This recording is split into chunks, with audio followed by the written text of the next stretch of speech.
ایک طریقہ ہے بات کرنے کا، وہ یہ ہے کہ پہلے قریب آ کر بیٹھ جائیں. جب بیٹھیں گے تو آپ کو احساس ہوگا کہ یہ کچھ بات کرنا چاہتی ہے، تو آپ اپنی دعا کو پہلے ختم کر دیں، پھر اس کی طرف توجہ دیں کہ بھئی کیا بات ہے. اس طرح درمیان میں بات کرنا مناسب نہیں ہے. اللہ کے ساتھ آپ باتیں کر رہے ہیں، دعا کیا ہے؟ اللہ سے آپ راز و نیاز کر رہے ہیں، آپ اللہ کے آگے گڑ گڑا کر مانگ رہے ہیں، اور پھر درمیان میں کوئی دنیا کی باتیں کر لی تو اس سے ڈسٹریکشن ہو گیا، آپ کی توجہ ادھر ہو گئی. تو گھر میں یہ تاکید کر دیں، جب بھی کسی کا بھی کوئی کام ہو اس طرح، وہ دعا کر رہا ہے تو اس کے قریب جا کر، یا کوئی تلاوت کر رہا ہے، قرآن کی تلاوت میں بھی اس کا خیال رہے کہ آپ اس سے بات کرنا چاہ رہی ہیں جو قرآن کی تلاوت کر رہا ہے، تو پہلے اس کے پاس جا کر بیٹھ جائیں، یا کوئی اشارہ اس طرح کریں کہ میں آپ سے کچھ بات کرنا چاہتی ہوں. وہ تلاوت کو بند کر دے، اس کے بعد پھر آپ اس سے بات کر لیں. تو دعا میں بھی اسی طریقے کو اپنائیں تو انشاءاللہ آپ کی دعا بھی مکمل ہو جائے گی اطمینان کے ساتھ، اور آپ کا کام بھی ہو جائے گا. دوسرا ایک سوال تھا ان کا کہ 2 لڑکیاں پیدا ہو چکی ہیں اور ابھی پھر پریگننٹ ہے، تو کیا لڑکے کے لیے دعا مانگ سکتی ہیں؟ ضرور مانگ سکتی ہیں. دونوں اللہ کی نعمتیں ہیں، لڑکی بھی اللہ کی نعمت ہے، لڑکا بھی اللہ کی نعمت ہے. تو یہ دعا کر سکتی ہیں کہ اللہ رب حبلی من لدنک ذریۃ طیبہ، حضرت زکریہ علیہ السلام کی دعا جو تیسرے پارے سورہ آل عمران کے تیسرے رکوع میں ہے. رب حبلی من لدنک ذریۃ طیبہ انک سمیع الدعاء. اور 17ویں پارے میں زکریہ علیہ السلام ہی کی دعا سورہ انبیاء میں ہے، رب لا تذرنی فردا وانت خیر الوارثین. یہ دعا پڑھیں. اور جو حاملہ عورت ہے، پریگننٹ عورت، وہ روزانہ سورہ یوسف کی تلاوت کرے تو انشاءاللہ اللہ تعالیٰ اس کو نیک صالح بیٹا عطا فرمائیں گے. تیسرا آپ کا سوال یہ بھی بہت اہم ہے کہ مغرب کے وقت میں، مغرب کی نماز پڑھنے کے بعد وقت باقی ہے تو کیا قضا نمازیں پڑھی جا سکتی ہے؟ دیکھیے، وہ جو مکروہ وقت کہا جاتا ہے تو ایگزیکٹلی جو سن سیٹ کا ٹائم ہے، غروب کا ٹائم ہے، وہ ٹائم مراد ہے. بس مثال کے طور پر 4 بجے غروب ٹائم ہے، سن سیٹ ٹائم 4 بجے ہے، تو یہ جو 4 بجے کا ٹائم ہے بس اس وقت میں نماز منع ہے. جیسے ہی 4:05 ہو گئے، ادھر مغرب کی اذانیں شروع ہو جاتی ہے. بس یہاں سے اب مغرب کی نماز کا وقت شروع ہو گیا. مغرب کی نماز پڑھ سکتی ہیں، اس کے بعد اوابین پڑھ سکتی ہیں، قضا نمازیں پڑھ سکتی ہیں، جو بھی پڑھنا چاہیں. صرف وہ جو آخری وقت ہے سورج غروب ہونے کا، عصر کی نماز تو آپ نے پڑھ لی ہے، تو اگر 4 o'clock ہے تو آپ 5 منٹ پہلے رک جائیں 3:55 سے، اور 4:05 تک یہ 10 منٹ نماز نہ پڑھیں. جیسے ہی غروب آفتاب ہو گیا، سن سیٹ ہو گیا، اب اس کے بعد کوئی بھی نماز پڑھی جا سکتی ہے. مغرب کی نماز کے بعد قضا نمازیں پڑھی جا سکتی ہے، نفل نمازیں پڑھی جا سکتی ہے، پڑھ سکتے ہیں آپ. اسی طرح فجر کے وقت میں بھی یہی مسئلہ ہے کہ جو سن رائز کا ٹائم ہے بس اس وقت کوئی نماز منع ہے. جیسے ہی سن رائز ہو گیا، سورج نکل آیا اور 15 منٹ گزر گئی، اب اس کے بعد چاہے آپ اشراق پڑھیں، قضا نمازیں پڑھیں اور نفل نمازیں پڑھ سکتی ہیں. زوال پہ بھی یہی ہے، وہی 5 منٹ، جیسے ہی زوال ہو گیا، ظہر کا وقت ٹائم شروع ہو گیا، اس کے بعد کوئی بھی نمازیں پڑھی جا سکتی ہے. تو اگر پورے اس میں دیکھا جائے تو صبح کے 15-20 منٹ نماز نہیں پڑھیں گی آپ، اور زوال میں 10 منٹ اور مغرب میں 10 منٹ، بس اتنا وقت ہے جس میں نماز نہ پڑھیں، باقی نمازیں پڑھی جا سکتی ہیں. اور ایک بات کا بھی خیال رکھیں کہ عصر کی نماز جب پڑھ لی ہے، عصر کی نماز اگر آپ نے پڑھ لی ہے تو اس کے بعد مغرب تک کوئی نفل نماز نہیں ہے. ہاں، قضا نمازیں پڑھی جا سکتی. اسی طرح فجر کی نماز پڑھ لی ہے آپ نے، وہاں سے سورج نکلنے تک کوئی نفل نماز نہیں ہے، قضا نماز پڑھ سکتے ہیں. یہ مسئلہ بھی یاد رکھ لیں. ناظرین کرام، اس وقت آپ دیکھ رہے ہیں اقرا ٹی وی پر لائیو Q&A کا پروگرام. مفتی محمد اشفاق آپ کی خدمت میں حاضر ہیں. اگر آپ بھی کوئی سوال کرنا چاہیں تو اسٹوڈیو کے نمبر پر فون کر کے معلوم کر سکتے ہیں. انشاءاللہ قرآن و سنت کی روشنی میں آپ کے سوالات کے جوابات دیے جائیں گے. ایک کالر لائن پر موجود ہے. السلام علیکم ورحمۃ اللہ وبرکاتہ. وعلیکم السلام ورحمۃ اللہ وبرکاتہ. جی، مجھے پوچھنا ہے آپ سے جی کہ یہ آپ نے ابھی بتایا کہ کدھر بھی جاؤ مصلی بچھا کے کوئی صاف جگہ پر نماز پڑھ سکتے ہو، جی تو اس میں قبلے کی رخ کیسے دیکھنا چاہیے کہ نہیں دیکھنا چاہیے؟ جی ٹھیک ہے، بتاتے کسی ہیں. بھی حالت سے پڑھ سکتے ہیں؟ ٹھیک ہے، بتاتے ہیں. ٹھیک، جزاک اللہ، السلام علیکم. اللہ حافظ. یہ جو میرے کہنے کا مقصد یہ تھا کہ مطلب یہ کہ کوئی جگہ ہو جیسے ایئرپورٹ ہے، اسی طرح ریلوے اسٹیشن ہے، باہر ہے، پارک میں ہے، کہیں بھی نماز ادا ہو سکتی ہے. وہ جو جگہ جس جگہ پر کام کرتی ہے وہاں بھی نماز ہو سکتی ہے. قبلے کا خیال تو ضرور رکھنا ہے، قبلے کا خیال رکھنا ہے. ہمارے یہاں اس ملک سے ساؤتھ ایسٹ کی طرف قبلہ ہے، تو اگر کسی کو پوچھنا ہے کسی غیر مسلم کو تو وہ یہ پوچھ لے ساؤتھ ایسٹ کی طرف ہے، اس کو پتہ ہوگا جو لوکل ہے کہ ساؤتھ ایسٹ اس طرف ہے. اور ایک قبلہ بتانے والا آپ کے ملک میں موجود ہے کہ یو کے میں جہاں کہیں بھی اگر آپ قبلہ دیکھنا چاہیں تو یہ ٹی وی کا جو ڈش نکلا ہوا اینٹینا ہے جس سمت میں ہے وہ قبلے کی طرف ہے، ساؤتھ ایسٹ کی طرف نکلا ہوا ہوتا ہے ڈش میں سے، تو آپ اس طرف رخ کر کے نماز پڑھ لیں. ویسے بہتر ہے کہ جب کہیں سفر پر جائیں تو اپنے ساتھ قبلہ نما ساتھ میں ہو، کیمپس رکھ لیں ساتھ میں، اور جہاں کہیں ضرورت پڑے آپ اس کو دیکھ لیں کہ کس طرف قبلہ ہوتا ہے. قبلے کا حکم قرآن مجید میں دیا گیا اور یہ بھی کہا گیا وَلِلَّهِ الْمَشْرِقُ وَالْمَغْرِبُ، مشرق اور مغرب سب اللہ ہی کے لیے ہے. فَأَيْنَمَا تُوَلُّوا فَثَمَّ وَجْهُ اللَّهِ، جس طرف بھی رخ کرو گے اللہ موجود ہے. لیکن ایک یونیٹی نظر آئے کہ سب لوگ پوری دنیا کے مسلمان ایک طرف رخ کر کے نماز پڑھتے ہیں، اس لیے قبلے کا حکم دیا گیا. تو کعبہ سینٹر آف دا ورلڈ بیچ میں ہے اور باقی پوری دنیا کے لوگ راؤنڈ میں سرکل میں کھڑے رہ کر اس کی طرف رخ کر کے نمازیں پڑھ رہے ہیں. ایک اور کالر لائن پر موجود ہے. السلام علیکم ورحمۃ اللہ وبرکاتہ. جی جی آپ لائن پر ہیں. السلام علیکم. وعلیکم السلام ورحمۃ اللہ وبرکاتہ. جی مولانا صاحب، یہ اگر مناسک حج میں سے جی کوئی رکن چھوٹ گیا، پیسفک کوئی خاص رکن ہے جو آپ بتا سکتے ہیں؟ جی کیا چھوٹا وہ آپ بتا سکتے ہیں؟ کیونکہ بہت سے اعمال کیا ہیں. نام ہے وہ کنکری مارنا. اچھا تو کیا وہ اس کے لیے دم دینا پڑے گا نا؟ ٹھیک ہے. اچھا، اور دم جو ہے وہ اس کا گوشت ہم بھی کھا سکتے ہیں؟ میں اپنی طرف سے دودھ اس کا گوشت کھا سکتے ہیں؟ جی یہ بھی بتاتے ہیں انشاءاللہ. اور ایسی ہی السلام علیکم. دیکھیے نماز کے اندر جب کوئی غلطی ہوتی ہے تو اس کی تلافی اس طریقے سے ادا کرتے ہیں کہ ہم سجدہ سہو کر لیتے ہیں. 2 ایکسٹرا سجدے کر لیے، جو غلطی ہوئی ہے وہ ختم ہو گئی. یہ نماز ایک بدنی عبادت تھی، بدن سے ادا کی جانے والی عبادت تھی. اس کی غلطی کی تلافی بھی اللہ نے یہ رکھی کہ بھئی 2 رکوع ایکسٹرا کر لو، 2 سجدے ایکسٹرا کر لو، آپ کی غلطی معاف ہو گئی. حج جو ہے یہ ایک ایسی عبادت ہے جس میں مال بھی خرچ ہو رہا ہے اور جسم بھی. اب اس میں کوئی غلطی ہوئے تو اللہ تعالیٰ نے حکم دیا کہ قربانی کرو، دم ادا کرو، تب تمہاری غلطی معاف ہوگی.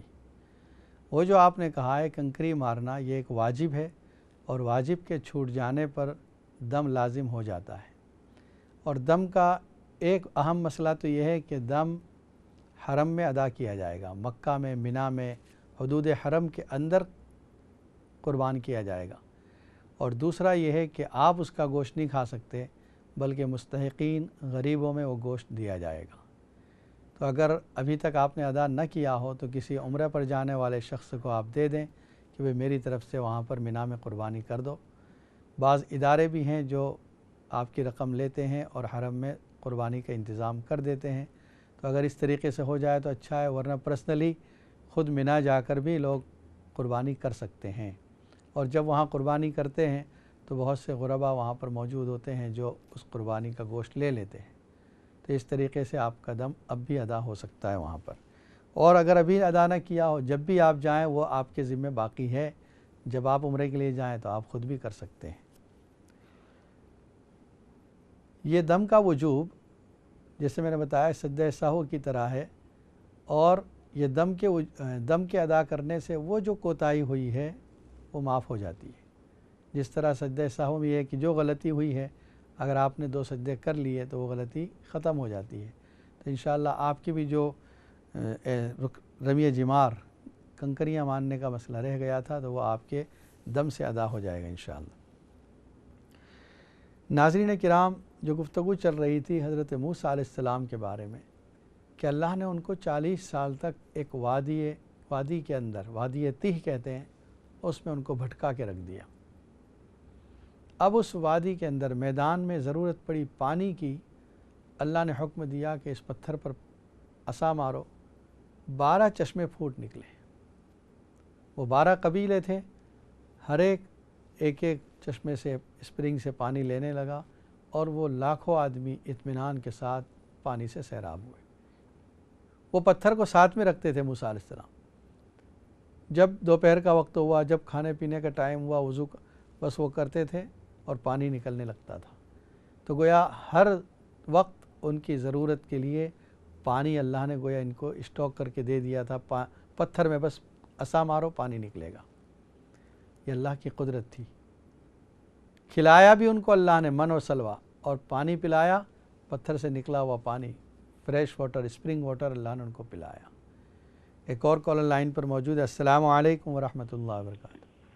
السلام علیکم جی۔ جی فرمائیے۔ میں نے ایک خواب کی تعبیر کے بارے میں پوچھنا ہے، وہ پوچھ سکتی ہوں؟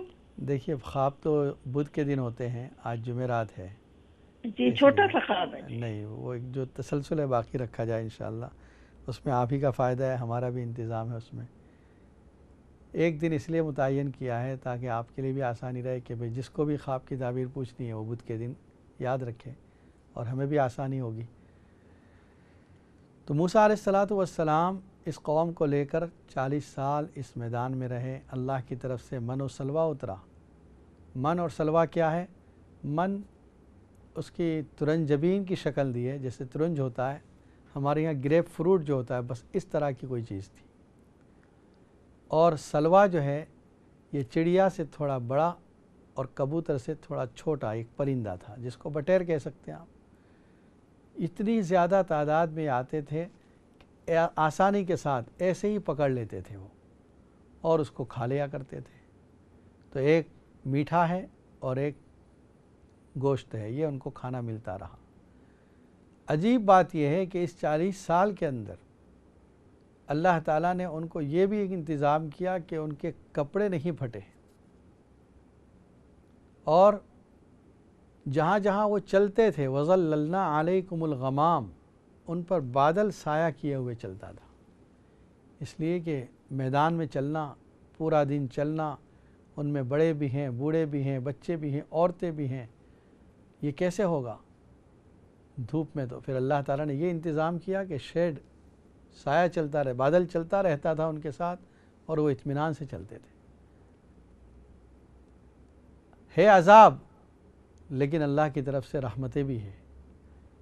کوئی سوال کرے کہ موسیٰ علیہ السلام تو اللہ کے نیک بندے ہیں، اللہ کے نبی تھے، پھر اس میں اس کا جواب یہ ہے کہ موسیٰ علیہ السلام کی حیثیت امتی کی نہیں بلکہ نبی کی تھی۔ جس طرح جیل کا آفیسر روزانہ پریزن میں جیل میں جاتا ہے، لیکن وہ یہ نہیں سمجھتا کہ میں مجرم بن کے جا رہا ہوں، مجھے جیل میں لے جایا جا رہا ہے۔ کوئی اس کو یہ نہیں کہتا کہ آپ تو جیل میں گئے تھے کل، نہیں، اس لیے کہ اس کا کام ہے، وہ اس کی جاب ہے۔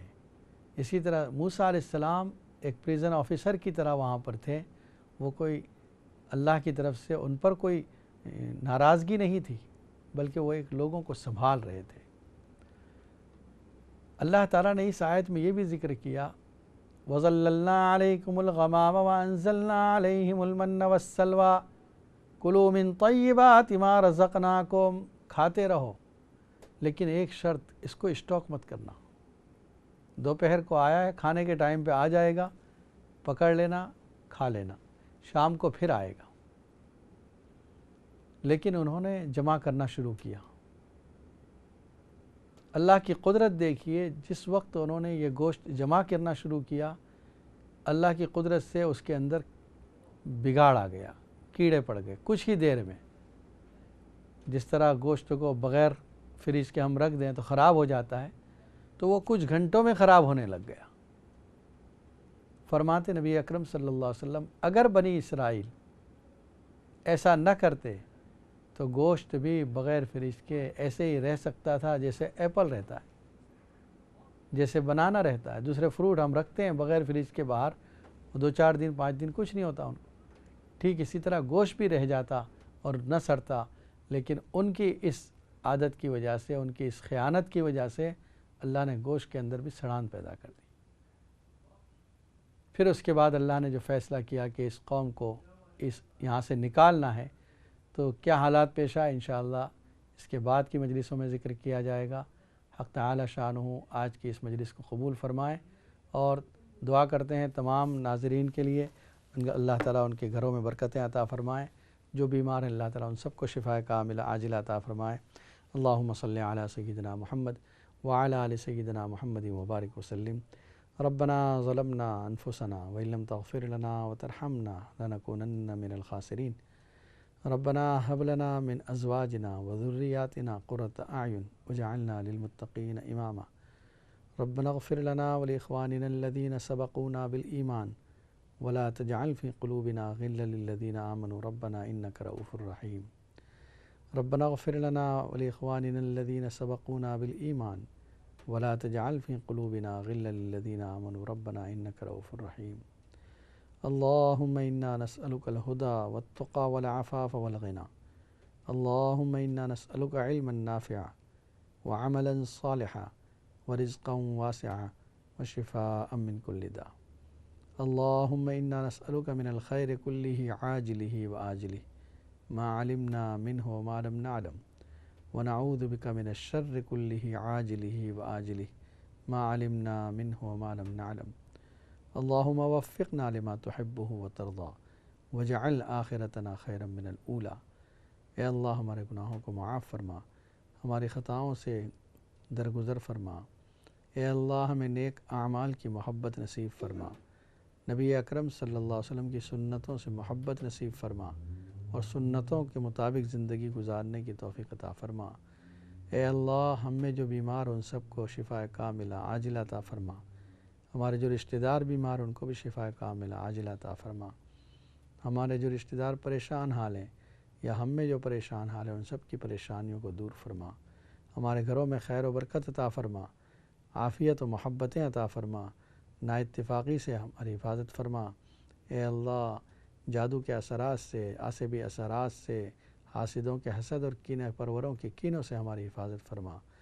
نبی اکرم صلی اللہ علیہ وسلم نے جتنی خیر کی دعائیں مانگی ہمارے حق میں مقدر فرما، جتنے شرور سے پناہ چاہی ہماری اس سے حفاظت فرما۔ اے اللہ جو بے نکاح ہیں ان کے نکاح آسان فرما، ان کے لیے اچھے اور مناسب رشتے عطا فرما، ان کے لیے شادیاں آسان فرما، اور جو بے اولاد ان کو اولاد صالح نصیب فرما۔ جو لڑکوں کی تمنا کرتے ہیں اللہ ان کو لڑکے کی نعمت سے مالا مال فرما، اور ان کی اولاد کو ان کی آنکھوں کی ٹھنڈک بنا۔ اے اللہ نبی اکرم صلی اللہ علیہ وسلم نے جتنی دعائیں مانگی ہیں، جتنی خیر کی دعائیں مانگی ہیں اس میں ہمارا حق مقدر فرما، جتنے شرور سے پناہ چاہیے ہم سب کی اس سے حفاظت فرما۔ مسلمانوں کی جان و مال، عزت و آبرو، دکان و مکان کی حفاظت فرما، حرمین شریفین اور مسجد اقصیٰ کی حفاظت فرما۔ اے اللہ جو عمرے پر جا رہے ہیں ان کے سفر کو آسان فرما، عافیت کے ساتھ اے اللہ قبول فرما۔ اور اے اللہ جو اس وقت حرمین میں موجود ہیں اور جو تجھ سے دعائیں مانگ رہے ہیں ان کی نیک دعاؤں میں بھی ہمارا حصہ عطا فرما۔ اے اللہ مسلمانوں کی جو تجارت کرتے ہیں ان کے بزنس میں ترقی عطا فرما، جو ملازمت کرتے ہیں ان کو صحت و عافیت عطا فرما، اور اے اللہ ہمارے گھروں کے اندر خیر و برکت، رحمتیں، محبتیں عطا فرما۔ ہماری دعاؤں کو نبی اکرم صلی اللہ علیہ وسلم کے صدقہ و فعل میں قبول فرما۔ سبحان ربک رب العزت عما یصفون وسلام علی المرسلین والحمد للہ رب العالمین۔ السلام علیکم ورحمۃ اللہ وبرکاتہ۔